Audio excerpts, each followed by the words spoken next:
Welcome to Building the Future. I'm your host, Kevin Horick. You can check out the radio version of the show every Tuesdays and Thursdays at 2 p.m. Eastern on WDJY 99.1 in Atlanta. We also air on a podcasting network in Los Angeles called the 405 Media. There's a TV version of the show that airs on KMVT 15 in Silicon Valley at 8 p.m. Pacific on Tuesday nights. Both versions of the show air in other states. For these show times, plus past episodes, please visit the show's website at buildingthefutureshow.com. The music for the show is done by Electric Mantra. You can check him out at electricmantra.com. I want to invite all of you in the Building the Future community to join me at SUPEX, the Startup Expo in Fort Lauderdale, Florida, this July 26th, where I'll be the MC. SUPEX is one of the largest and best startup conferences in the U.S. and the official gathering of the Building the Future community this summer. SUPEX has cutting-edge content, a cool startup competition, and a half-day forum this year called #WomenForWomen, the largest gathering in the U.S. in 2018 of angel groups, seed funds, and VC funds focused on female founders and female entrepreneurs. For more information, visit www.sup-x.org. I hope to see all my Building the Future friends there. Welcome back to the show. Today we have Mark Hobbs. He's the co-founder at Fundmetric. Mark, welcome to the show. Thank you very much for having me, Kevin. It's great to be on. Yeah, I'm excited to have you on the show. I think what you guys are doing is actually really innovative and pretty cool. But maybe before we get into all that fun stuff, let's get to know you a little bit better and start off with where you grew up. Sure. So I grew up in Regina, Saskatchewan. Okay. I was born and raised there, went to Sheldon Williams Collegiate until I was, I graduated from there and then came out to Dalhousie University in 2004 to do my undergrad in political science. What made you want to go there and why political science? Well, I actually started out in the commerce program, but I wanted to come out to the Maritimes, to the region, because I'd never lived there, never experienced it. Okay, but I had learned when I was. It's beautiful. It's a great place. I think it's one of the. It's got a hidden advantage in that there's all types of talent that I don't think you'd recruit anywhere else in the country. Interesting. But because of the 6 universities here, and because of the sort of intense willingness to make things happen that people have here, you can do some cool stuff. But anyway, I came out because I wanted to experience the Maritimes. I thought it would be 4 years of undergrad. Started out in commerce and did quite a heavily commerce centric degree anyway, but graduated with political science because I started doing some work along voter ID and sort of preference and how people were working back then. It was new, it wasn't really known. Got elected to the student union as a vice president, and a friend of mine ended up selling advertising. Okay. And he grew that business, and that blew up from representing, I think, one student publication to 17 across southeastern Ontario in the first year. And I watched him do that, and as I was finishing up, he offered me a job, and we grew that advertising agency together. That led us ultimately to start, Fundmetric, which is more artificial intelligence and tech, and I'm sure we'll get into that. But sure. We started in. I started really just to get an undergrad degree. Always sort of was doing my own businesses on the side. Okay. What types of stuff, just out of curiosity? Like, when I was 16, 17, it was building computers, custom computers for people. Right. And I ran a bar out of my dorm room. That was quite profitable. Highly illegal, but quite profitable. I can imagine. $15 all you could drink. Oh, wow. Which actually taught me some valuable lessons about priorities and sort of made me a lot more serious about life. Okay. Because, of course, I didn't start these things to make money. I started these things because it was something to do on Friday nights, and initially it was just friends drinking. Yeah. But of course, it grew and grew and grew to hundreds of people coming in and out and whatnot. Wow. But it eventually got shut down by the authorities and the powers that be, and changed the way they write their residence contracts and train their residence assistants. But so you're kind of a legend, is what you're saying. Well, I wouldn't say that, because on the flip side, my academics really suffered. Okay.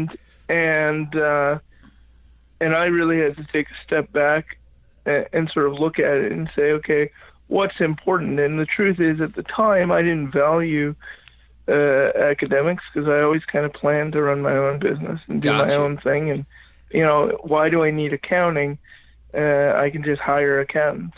Gotcha. And today, as I'm sitting there with the accountants that I have hired, realizing that this is providing me all those insights, the sort of top line of every intro courses. Sure. That they'll provide. Anyway, so, it's been a real journey, but it is sort of all connected back to starting first year university at Dalhousie. Sure. Interesting. So how did FundMetric come to be, and why did you co-found it? Yeah, so it's interesting. We, at the advertising agency, we started out just selling advertising. Okay. And then, the natural evolution of that was to start designing advertising. Sure. And then sort of designing websites and the whole digital package. Yep. And we were right at the time when social media was coming online. Okay. So this, it's 2008, 2009. Sure. And then the what actually ended up happening was we met a gentleman who was advertising with us, and he was given the role of executive director of what was then a brand new tech accelerator that was just opening up here in Halifax. Okay. But he had broken his tooth on a burger, and he had a thick Serbian accent. Okay. And so I couldn't understand a word my friend was saying. We were having coffee, and he was inviting us to an office at Volta, which is this tech accelerator out here, and I just sort of nodded along. And 2 weeks later, he called me and said, well, you got to come select your office. We're setting up the building. I said, well, what office? And he said, well, you agreed that you're going to come and be part of this tech accelerator. I said, well, we don't do anything with tech. And he said, you don't do anything right now, but just come down. And slowly, as we were, 3 or 4 days in, we got, visits from a bunch of seasoned entrepreneurs who helped us sort of understand that what we were doing was great, but the data we were collecting from these advertisers and our understanding of how data worked from the politics and from other areas was really applicable. Okay, and interesting. A handful of our clients were nonprofits. Okay. And they kind of didn't have access to the same technology as the for-profit clients. Sure. They didn't have predictive modeling. They didn't have the ability to sort of test marketing to see if it worked. So they had to go with very conventional, safe solutions. And, as we were talking to them, we said, well, let's try and do something. And we ran a handful of experiments to see if, social media could raise a bunch of money. And if things like that, and those worked beautifully, and people were impressed at how little money it took to get the returns, and then it was a journey of productizing that and sort of coming up with the algorithms and recruiting the PhD in machine learning and building a team that could actually go out and execute this. But we started almost by accident. Wow. Just by saying yes to opportunities. I think that's a huge thing is, most people would have said no.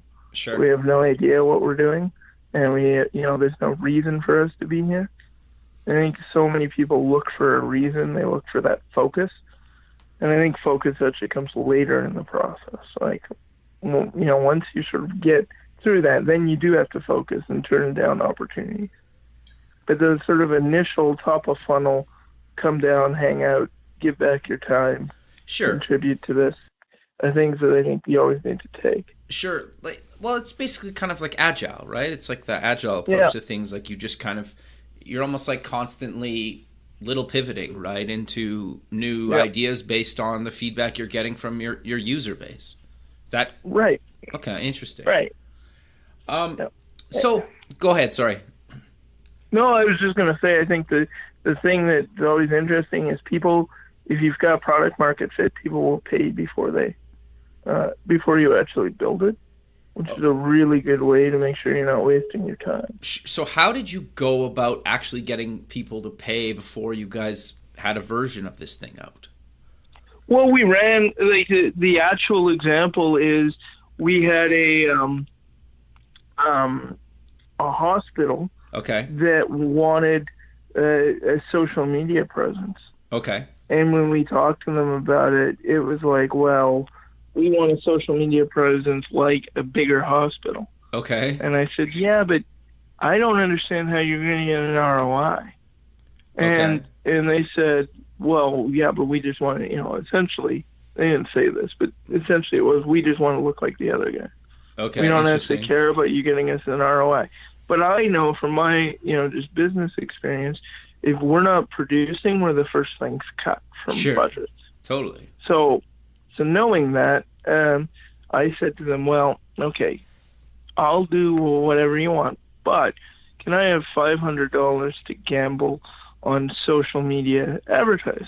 Okay. And they said, sure. And we, at the time, you could really target into a specific region. In Cape Breton. Cape Breton was where they were. But I knew all the money from Cape Breton was in Alberta at the oil rigs. Sure. So I just targeted the ads to hit Fort McMurray, hit those areas with the message, send your money back home. Oh, interesting. And they said, well, how did you find all these new people? Well, it was really easy. If you were born in, one of these communities, but worked in one of these communities, you were hit with an ad. Right. And you were hit with an ad to help back home.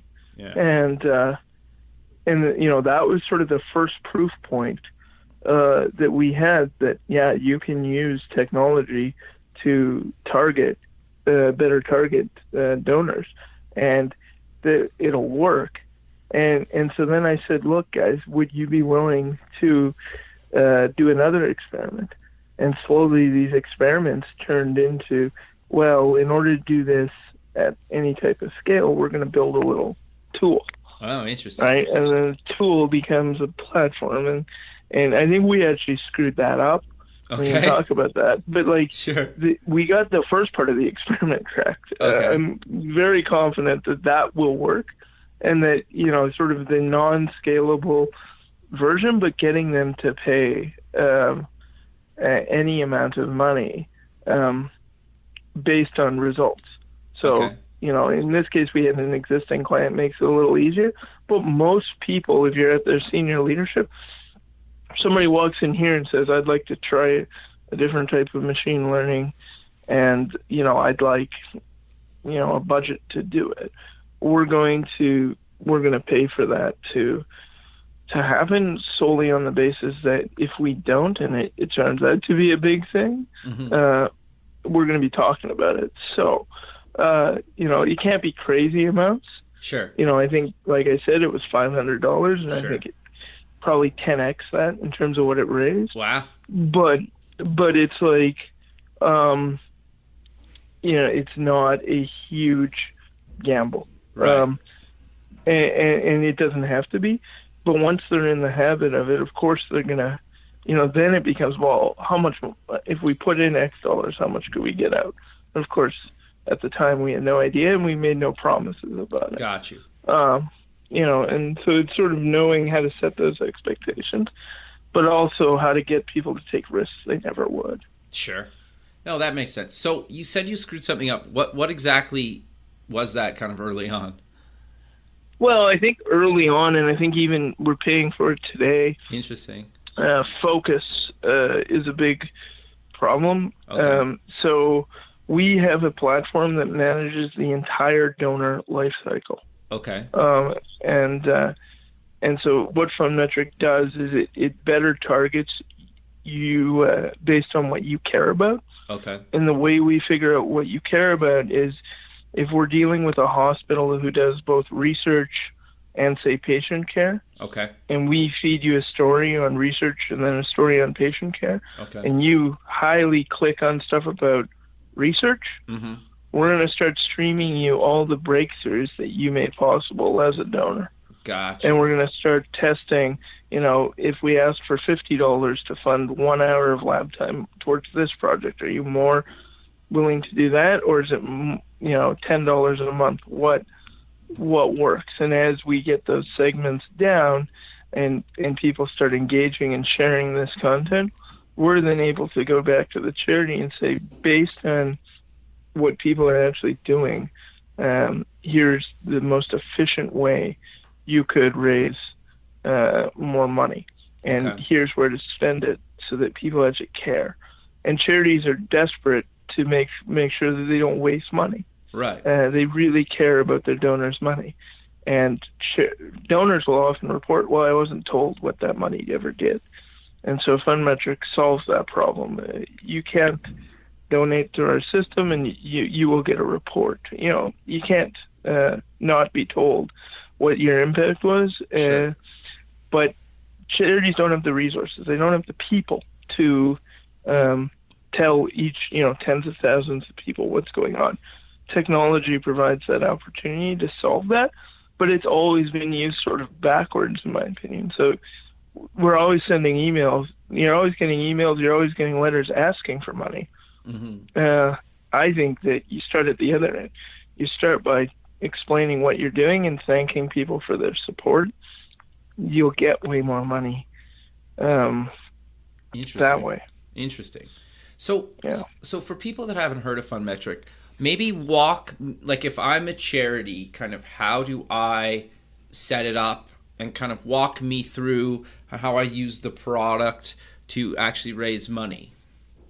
Yeah. So, I mean, the first thing you're going to see when you log in to FundMetric is the ability to get your current donor database into our system. Okay. And we take your existing data, and then through publicly available means and means that you have complete control over to choose how we do it, we will augment that data with projected wealth information. Okay. And projected social media, or like linked social media. Okay. And once we have that data, we have a series of predictive models and artificial neural networks that run over the system to basically tell us who's likely to become a major donor, who's likely to give money, who's in danger of stopping giving money, and things like that. And so you get these automatic segments, and that is combined with pre-made templates that are proven to best retain the donor or to best get them to upgrade.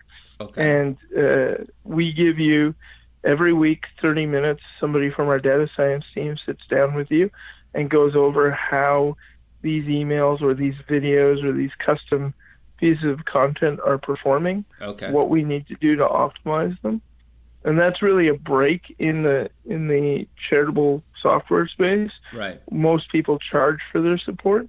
We're actually saying now data should be able to help you make better decisions, and you should understand. I mean, it should be as simple as Kevin is clicking on this email 6 times and opening it 12.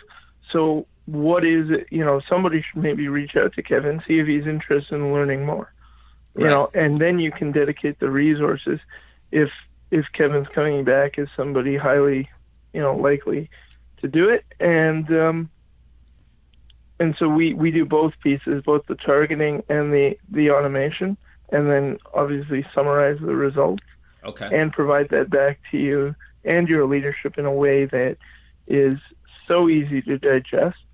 That you can sort of form the journey, customer journey is what they call it in business. Oh, sure. Shoppers, this isn't foreign to a Shoppers Drug Mart. You swipe your Optimum card and they know what your purchase is, and then they send you coupons based on that. Yeah, sure. this sort of journey for charities has always sort of been invisible. Right. Why does somebody donate? Well, we don't know. Well, now you do. Interesting. Okay. And then how does it work for somebody that's donating? Do they have kind of somewhere they can log in as well, or no? No, we don't really have that yet. Okay. Our feeling on that is that we want the charity to be the brand. Sure. Yeah. So okay. we are completely, sort of linked in the background. The truth is, for most of our clients, you are on a FundMetric page when you're actually making the secure donation. Right. But that's simply because we studied, people who have done this really well in terms of the digital pages, like Barack Obama. Sure. We studied the best performing donation pages, and we built that. And then we constantly track how to make it easier. So, breaking it up into multiple steps rather than asking for all the information up front, putting a giant, donate button helps with different demographics, and FundMetric automatically adjusts. If we think that, you essentially have an older demographic donating, we will make it very, very simple. Whereas, some of the other tools you might use to fundraise, like GoFundMe or those, can get a little bit complex for certain demographics. So we fix that Gotcha. entirely. So how does it work? Like, do I run all my fundraising campaigns through FundMetric, or how does that kind of work? Well, the user adoption of a product like this is really interesting and something we're still exploring. I mean, we would obviously say, yes, absolutely run all of your campaigns. But I think particularly for your listeners, one interesting piece is, no, we encourage people to start with a focused campaign. Okay. So one aspect of what they're fundraising. Okay. Because oftentimes what we're going to come up with is counterintuitive. So to give you a concrete example, people were looking for, a school was looking for who might give them a gift, a major gift. So I think they called it $25,000 or higher, something like that. Okay. And they wanted to know who might do that. When we ran the models, it came back that if this person had graduated in 1973 or 1989, they were likely to make a major gift. And of course, we asked why. And when we drilled into it, what the school was able to tell us is that was the year that major improvements were made on campus. Interesting. So those students had a very different experience than the students before and after them. Right. And so it actually did make sense, but they would have never known to target those classes without looking at the data a little bit deeper and pulling out those insights. Sure. And you just can't do that with human eyes.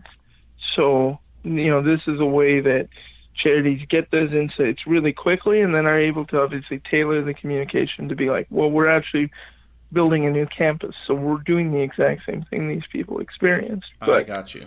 Interesting. So you start with something like that, an insight like that. Mm-hmm. They test that out, and then they're hooked. Sure. But if you try and get them to do all their fundraising up front, I think a lot of sort of enterprise products fall into that gap where, it's, well, we need a certain amount of adoption to get going. And my thing is, much in the same way we do a lot of things, it's get your foot in the door anyway, and then the elements that are going to make you successful, and just highlight them, bring them to their attention, and go from there. Sure. So when you say campaigns, does that mean just sending kind of emails to those potential kind of donors and creating content and sharing that out over social media, or maybe following up actually like with a call or something like that? Or what does that really mean? Yeah, I mean, so charities typically run different campaigns. Like a university will have like a campaign to build the new business school, and then they will have another one for athletics. Got you. And they're usually multi-channel, so they have multiple elements. and we handle email. We do personalized videos, so every donor gets their own video, and we do direct mail as well.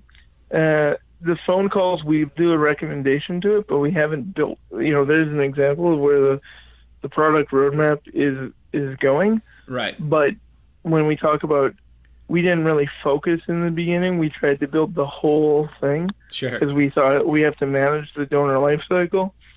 And it was a mistake. It turns out that if I was redoing it, I would really focus on those key insights that charities can't get anywhere else. Interesting. And it seems obvious, but I think a lot of startups and businesses that I talk to fall into that trap where it's like, well, if I just build the next feature, everyone will buy this. And it's like, I've never seen it work for me. Sure. So I'm sort of looking at it going, okay, what actually did work? Yeah, fair. No, I think that's really good advice, actually. And I would agree. I've never seen that kind of where you're like chasing your tail, that if some potential customers, like if you build these 3 features, we'll sign up. And then you build those 3 and then they want 6 more. And it's just this endless cycle. It's, you know. So, no, that's interesting. So I want to kind of step back for a second, because when you and I met, you told me like a really kind of inspiring story about kind of how you kind of maxed out your credit cards. Do you maybe want to talk about that and that story? Because I thought like that's probably something that, will resonate with the listener. And I remember, I was like, I always remember you because of that.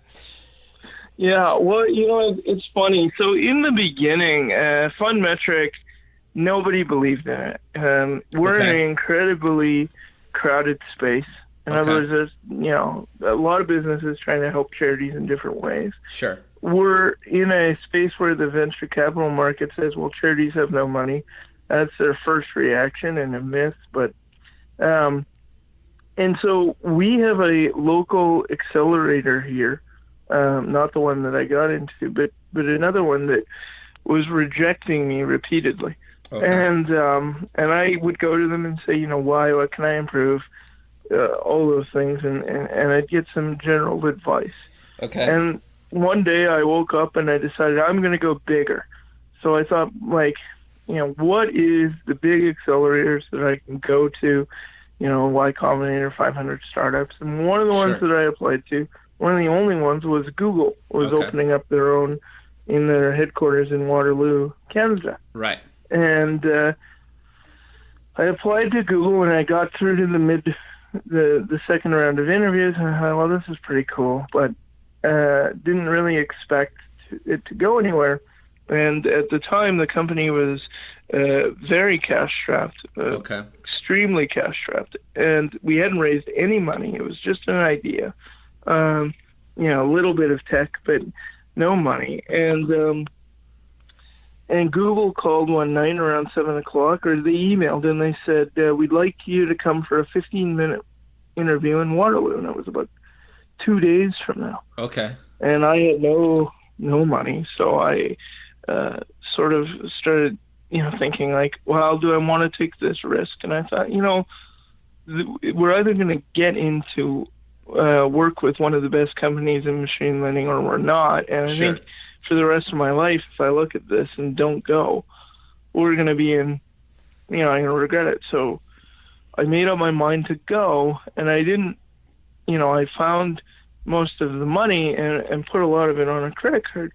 But when we actually I left the hotel about 45 minutes early to go to the Google headquarters for this interview, and I got into the cab and I was driving with this cab driver. We got there, and I swiped my credit card to pay for the taxi, and the credit card's declined.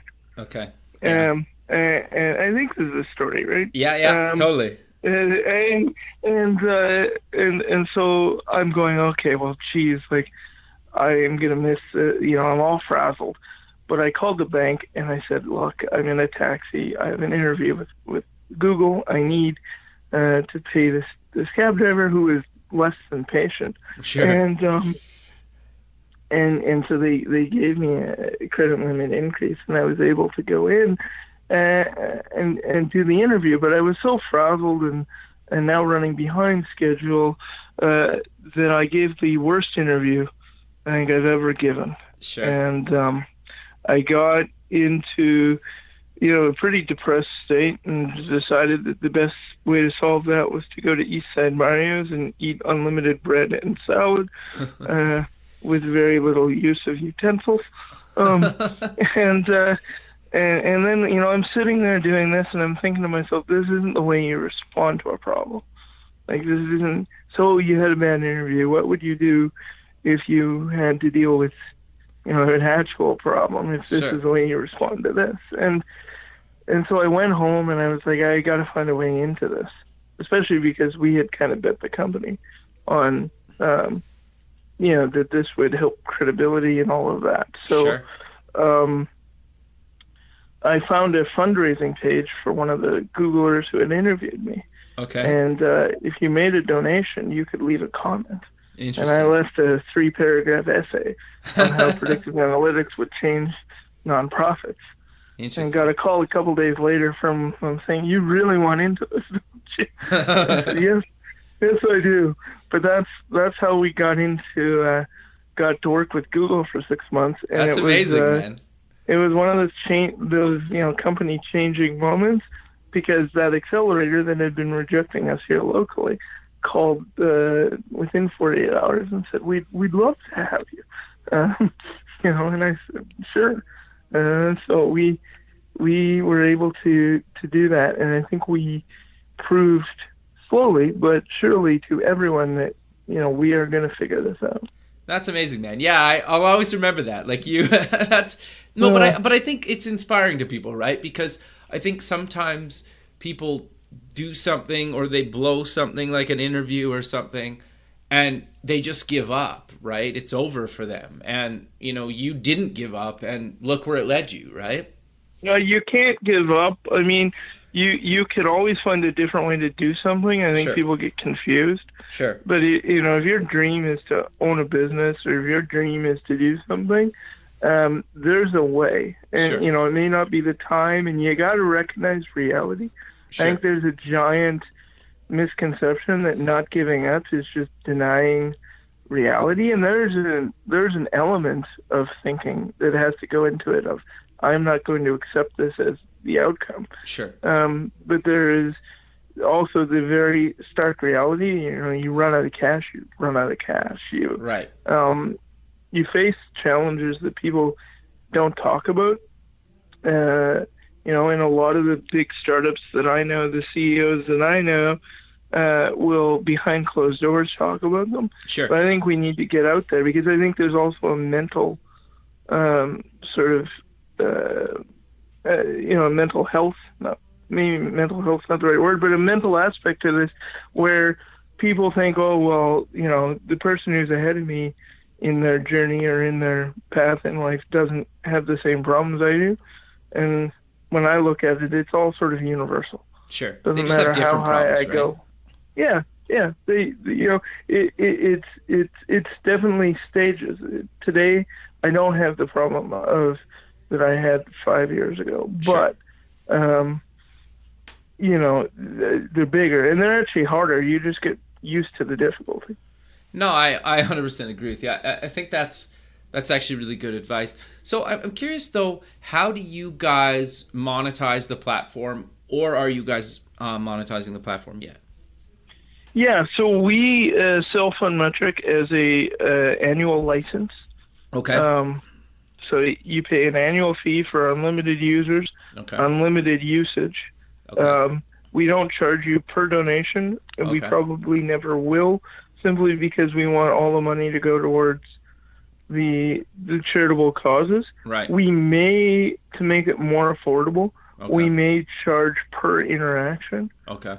For some of the smaller clients. I think long term, that's the vision, is that this should be free to Okay. use for anybody. Okay. And then, every time somebody gets value, every time a donor gets value by reading a report or using some of the generated content, Mm-hmm. then, we'll have a per transaction or a per impression style I got you. model there. That's Okay. long term. But right now, it's just a straight fee. Okay. What is that fee?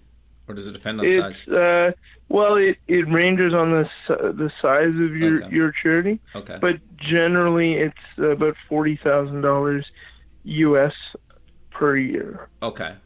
No, that's interesting. Okay. So I'm curious then, we talked about this a little bit earlier about kind of actually building a real business, right? And you guys obviously are doing that, and I think partly why I want to talk to you about that is because you guys are doing it, and you guys raised some money, correct? Yeah, we've raised just over $1 million in the last 5 years. So, but most of our money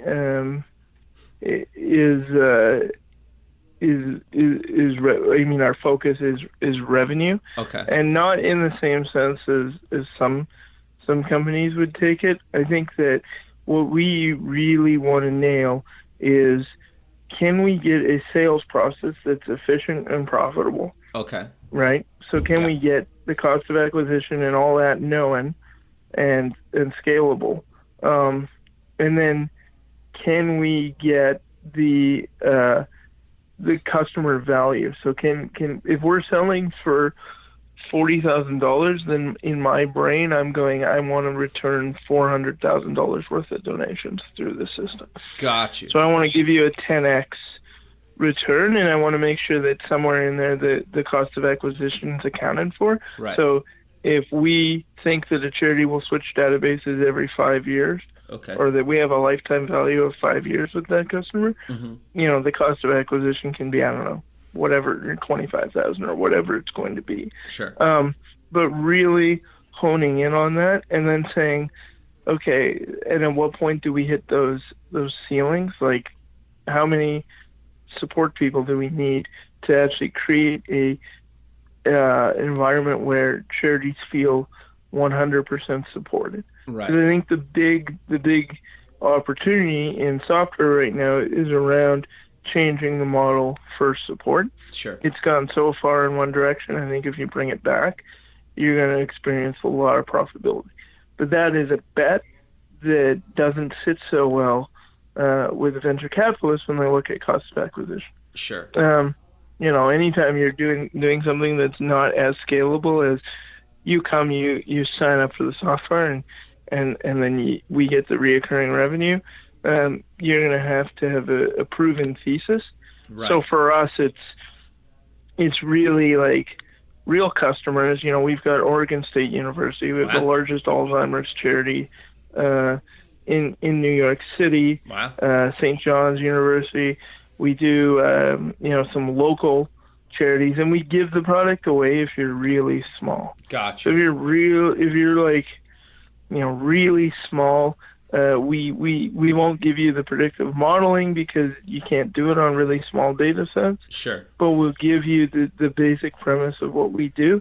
We also do all types of educational events. So I'm at RBC tomorrow, okay. and we're flying around the region to do that and presenting at conferences all over the States. Very cool. To try and get this idea that you can do it, but it's like a real business as opposed to we raised a bunch of money. I think there's too much focus on, giant rounds, and then when you actually look at the execution as, well, will this ever become profitable? Sure. I'm not sure.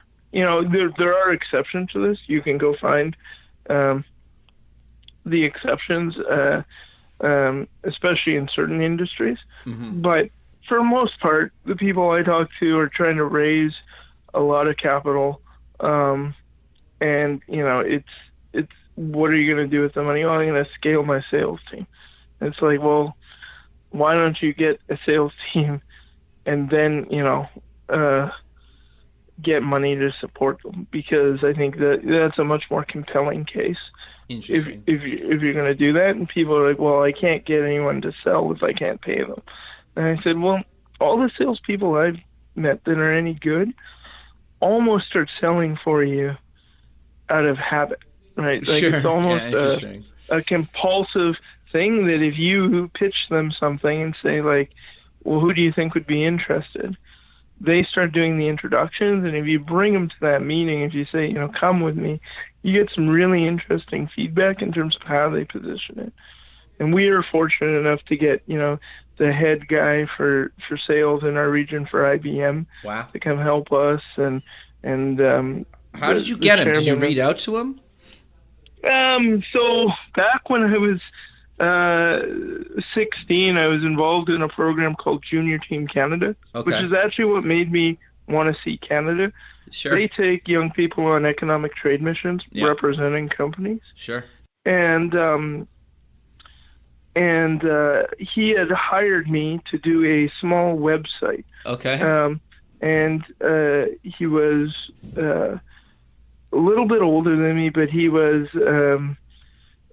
he had hired me to do this website, and I had said, well, why don't you come out to this Junior Team Canada regional workshop? He came out to that, and years later, he became the head of sales. Wow. And so I happened to know him. Very cool. And he was more than happy to come help me. So there's a whole bunch of stories like that where you just sort of, the connections aren't obvious, but they are there if you look, and I think that's true for most people, but they won't ask. The other thing is, half the time we just try and do the most extreme thing. I think the Google thing is a good example of that. Sure. If you're not, it's not a closed universe, and if you're not getting the reaction you want from certain people, and you truly believe it's something the market needs, then maybe you have to look outside of what's going on in Atlantic Canada. And that's how we got into New York. It was like, well, people said we're never going to sell to New York-based charities.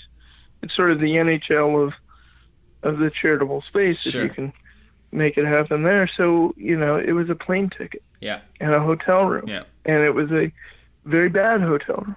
But it was... Nobody knows that, though, right? Nobody knows that, and that was, the second time it was a better hotel room, and the staff member who actually came with me, we learned a lot about each other in terms of like how we're going to work together. That strengthened the company. Sure. And so it wasn't just going and proving people wrong. That's not as important. Sure. But actually proving it to yourself, going, you know what, if this is the biggest challenge, let's tackle that first. Sure. Then we'll get to all the small stuff everyone else is worried about. Sure. Well, and I also think, too, is a lot of people, especially successful people, feel like if they believe something or they see somebody else coming up that's passionate about what they're doing, they're way more likely to help if you reach out to them and you genuinely aren't trying to if you're genuinely knowledgeable and you're passionate about it, they probably had somebody or many people take a chance on them when they were coming up, right? And I think a lot of people try to pay that backwards and help people that are coming up. And I think that's basically what happened with your Google story is like, they're like, this guy won't give up. Let's just hear him out, right? And let him in, right? And I think you mentioned to me before that you have some other kind of big name investors that obviously believe in the company because they gave you guys money. Do you maybe want to kind of mention some of the other people and kind of how you got them involved? Yeah. So we were in it's another story of sort of connections just because of where we were and how we conducted ourselves, but we were in a Montreal accelerator called Founder Fuel as well. Okay. And we were there with 5 other companies. One of the other companies is a company called BenchSci. Okay. It's doing amazing work, and I think they were just backed by Google's one of Alphabet's companies. But BenchSci. BenchSci's CEO happened to know about this program called Creative Destruction Lab. Okay. And I was done with accelerators. Like, I've just been through too many, Sure. and they're great networks and they're great money and they're great all of that, but they don't, I was just done. But he said, well, go to Toronto and try out for this program called Creative Destruction Lab. And so I went and tried out, and we got in, and then immediately, they kick you out over time. At each meeting, if you're not performing, Okay. they'll actually remove you from the program. Interesting. So the first couple of times we were very close to being removed, I'm now told. Okay. But I just kept going back to these people going, yeah, okay, I understand we suck. How can we be better? Sure. Like, I'm not disputing with you. If that's what you believe, how can we be better? And we'd come back with very specific things done that they had asked us to do. Interesting. And we would make sure to focus them, because people give you general advice. Right. Go sell more or go whatever. And that doesn't work to get people to believe in you. So we slowly built up belief of many of the people there.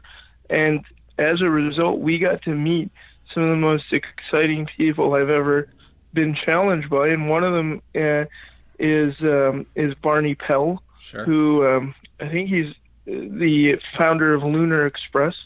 So I think they are extracting things from the moon right now, and no big deal, right? He's based in Silicon Valley.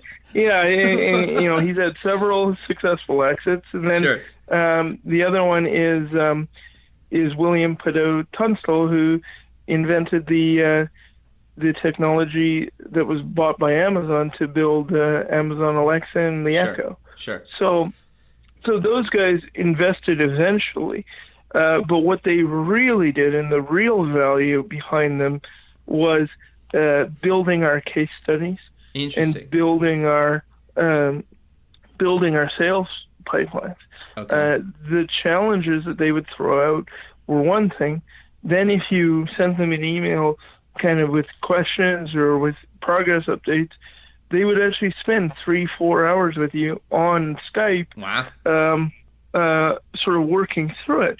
And lo and behold, over time, obviously they actually invested, but I would hazard a guess these guys invested in growing me as a founder. Interesting. And really got into it. So we got a great crew out of that program, but it was about, if so many pitches end with, we're not investing because we don't believe in your market, or we're not investing because we think competition's, or we're not investing because of cost. So take that and actually work on it if you think it aligns with what your actual weaknesses are. Sure. And if you don't know what your weaknesses are, that's an even bigger problem.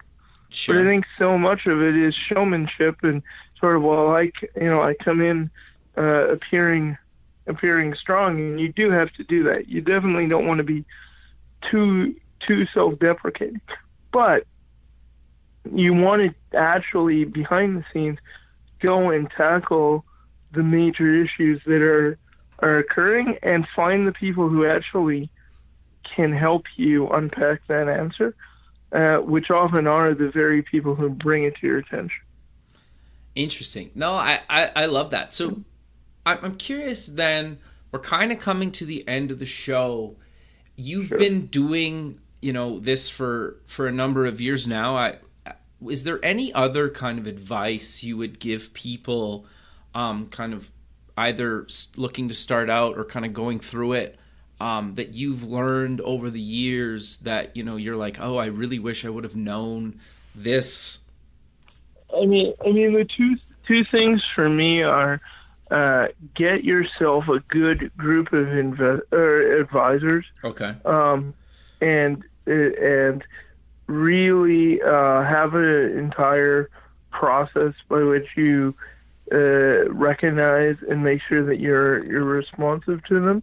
Okay. And the way to get those advisors is to look at companies that have already done what you're about to do. Okay. So when we built our customer success processes and our lead generation is probably a better example, we went to companies that were already doing 5 million, 10 million Sure. in reoccurring revenue. And they actually sent us not only the exact materials they used, but they gave us time with those staff people who built it for them the first time. Wow. And then said, and then the question was, do you know anybody else who you recommend to do something similar? Sure. You know, and that gives you the best people. Because that's the hardest part, is finding the people who can actually execute. Yeah. So that would be my tactic to it. And then putting the people who give you those referrals as advisors often keeps you in track, because if they make a bad recommendation, which they will from time to time, sure. you can go back and say, this isn't what's working. And most of the time they'll hold up a mirror, but, you know, you get pretty good at it. Sure. No, I think that's really good advice, man. And just, you're right. Like, once you meet one and they recommend somebody else, it usually kind of snowballs, right? I've had a few people on the show that have kind of said similar kind of things. It's like, well, how did you get this advisor? It's like, well, he was friends with this other advisor we got. Yeah, no, it's about connections and about putting yourself out there. No, I really enjoy the show, right, for that exact reason. I think that the resources like what you create are also something that, you know, I need to listen to regularly, because just because you know this stuff in theory doesn't mean you're putting it in practice. Sure. No, that's good advice. No, I appreciate that, man. Yeah. I think that's really great. But Mark, we're out of time, so maybe let's close the show with mentioning where people can get more information about you guys and any other kind of social media links you want to mention. Absolutely. So our website is fundmetric.com. So that's fundmetric.com. We are on Facebook as Fundmetric, and Twitter as well.